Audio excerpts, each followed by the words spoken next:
Bonjour et bienvenue dans notre émission en rapport avec la mobilisation des écoles, collèges, lycées et CGA autour des Jeux Olympiques 2024. Le choix devait se faire entre Biarritz, Lacanau, Osgore, La Torche et Teahupo'o, et c'est finalement Teahupo'o qui est choisi pour les épreuves olympiques de surf en 2024. Allons voir ce que vous en pensez.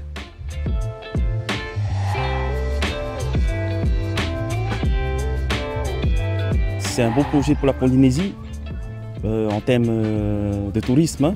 Le surf, c'est notre culture, c'est notre sport à nous aussi, les Tahitiens. C'est notre identité culturelle. C'est une fierté pour nous d'emmener les Jeux Olympiques chez nous en Polynésie. Teahupo'o, c'est quand même un lieu mythique. Une bonne publicité pour nous, pour Tahiti, pour les personnes qui voudront venir ici. C'est génial pour la Polynésie, pour la population, pour la presqu'île. Je trouve que c'est une très bonne chose pour les jeunes qui sont passionnés de surf. Mais peut-être faire attention aussi pour pas que ça se dégrade. Comme les plages, nos plages, pour les préserver. C'est très bénéfique. Merci pour vos réponses. Maintenant, je vous propose un retour quelques années en arrière au début de ce projet. Alors, on connaît la nouvelle, nous, depuis cette nuit. Comme je l'ai dit aux autres journalistes, youpi, ça y est, on y est. On se languissait d'attendre la réponse, mais là, ça y est, on y est. Qui aurait pensé qu'en 2024, le plus bel événement du monde va se produire chez nous? Le surf, c'est de la Polynésie française. C'est ici, c'est le berceau. Et je suis heureux que les représentants de l'État, depuis 1 an maintenant, se sont associés à nous pour porter cette candidature de la Polynésie française, qui est un succès collectif. Le MANA est là, le MANA est allé jusqu'à Paris convaincre le comité organisateur que le best, c'est ici, c'est à Teahupo'o. Yeah, I think Teahupo'o is the best place for the Olympic Games. I wish I could be there every time we have the Olympics, but it's really fortunate that France has the Olympics next year, well, for 24.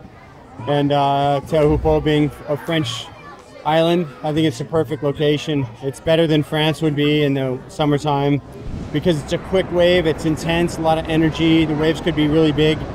I think it's kind of the perfect place to showcase what surfing is. Will you be there in 24? Yeah, I hope so. It would be a dream for me. It'd be great. Voilà, après l'avis de Kelly Slater, le meilleur surfeur de tous les temps, 11 fois champion du monde, retrouvons celui des personnalités qui sont au cœur de l'organisation de ce prestigieux événement sportif en Polynésie française. On est à un peu moins de 500 jours des Jeux. Sur l'organisation de la compétition sportive, on est aujourd'hui sur une vague que tous nous envient et sur des installations et des infrastructures sportives qui vont nous permettre effectivement de garantir le plus haut niveau de compétition. Nous travaillons aussi avec le ministère des Grands Travaux. On parle de la passerelle de Teahupo'o, on parle de la rénovation de la marina Teahupo'o, on parle de l'arrivée de la fibre sur Teahupo'o. Donc tout ça, ce sont des infrastructures lourdes qui vont rester en héritage. Alors oui, on est à un peu plus d'1 mois de ces formidables Jeux Olympiques qui vont se dérouler chez nous.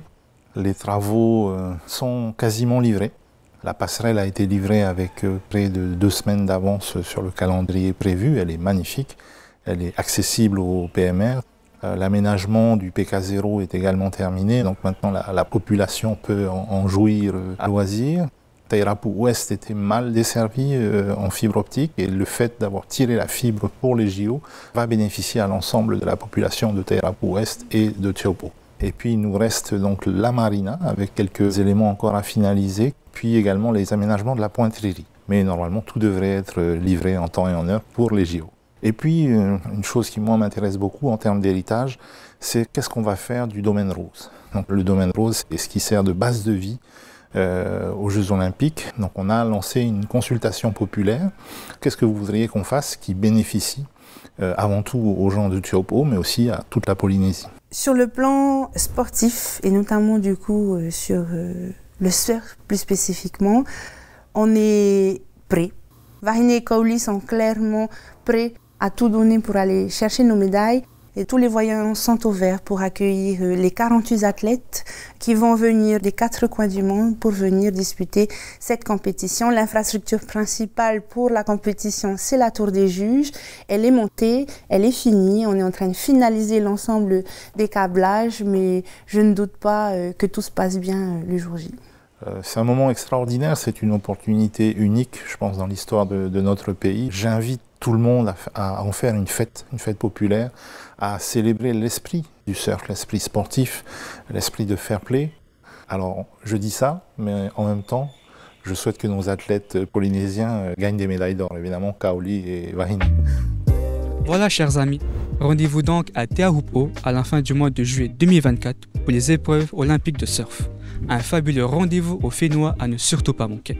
Salut!